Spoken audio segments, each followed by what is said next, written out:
હવામાન નિષ્ણાંત તબાલાલ પટેલે આગાહી કરી છે। મધ્ય ગુજરાત, અમદાવાદ અને ગાંધીનગરમાં 4 દિવસ વરસાદની આગાહી કરવામાં આવી છે। આજથી રાજ્યના હવામાનમાં પલટો જોવા મળશે। અમદાવાદમાં ગાજવીજ સાથે વરસાદની આશંકા છે। જૂનાગઢના ભાગોમાં 4 દિવસ ભારેથી અતિભારે વરસાદની શક્યતા છે। જૂનાગઢ અને તેની આસપાસના જે વિસ્તારો છે ત્યાં વરસાદથી પૂરની સંભાવના છે। ભારે વરસાદને કારણે ડેમમાં પાણીની આવક પણ વધી શકે છે। 27 જૂનથી 5 જુલાઈ સુધી વાવણી લાયક વરસાદ થઈ શકે છે। પશ્ચિમ સૌરાષ્ટ્રના ભાગોમાં વરસાદ થવાની સંભાવના છે।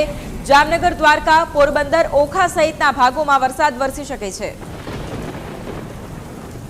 20-30 રાજ્યના ઘણા ભાગોમાં વાવણી લાયક વરસાદ થઈ જવાની શક્યતા રહેશે। અલબત્ત તારીખ 27થી જૂનાગઢના ભાગોમાં ભારેથી અતિભારે વરસાદ થવાની શક્યતા રહી શકે અને કેટલાક ભાગમાં નાની નદીઓમાં પૂરની પણ સ્થિતિ થઈ શકે। બંધો અને જળાશયોમાં જૂનાગઢના ભાગોમાં જરા પાણીની આવક સારી આવવાની શક્યતા રહેશે। જ્યારે અમરેલીના ભાગોમાં પણ ભારે વરસાદ થવાની શક્યતા રહેશે અને લગભગ ભાવનગરના ભાગો પણ વરસાદ થશે। પણ ઉલ્લેખનીય છે કે જામનગરના ભાગોમાં જ્યાં વરસાદ ઓછો હતો ત્યાં જામનગરના ભાગોમાં ભારેથી અતિભારે વરસાદ થવાની શક્યતા રહેશે। કચ્છના ભાગોમાં પણ કેટલાક ભાગોમાં ભારે અને કેટલાક ભાગોમાં અતિભારે વરસાદ થવાની શક્યતા રહેશે। જુલાઈની 1 થી 5 તારીખમાં પણ રાજ્યના ઘણા ભાગોમાં સારો વરસાદ થવાની શક્યતા રહેશે।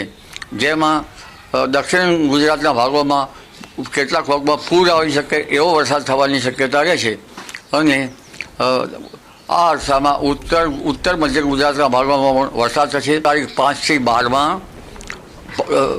રાજ્યના ભાગોમાં ભારેથી અતિભારે વરસાદ થવાની શક્યતા રહેશે। જેમાં આવડના વલસાડમાં તો પૂર આવે તેવી વરસાદની સ્થિતિ થઈ શકે, વિકટ સ્થિતિ થઈ શકે। સુરતના ભાગોમાં પણ વિકટ પરિસ્થિતિની સ્થિતિ થઈ શકવાની શક્યતા રહેશે। એટલે તારીખ 27થી જુલાઈના બીજા વીક સપ્તાહ સુધીમાં રાજ્યના ઘણા ભાગોમાં ભારેથી અતિભારે વરસાદ થવાની શક્યતા રહેશે।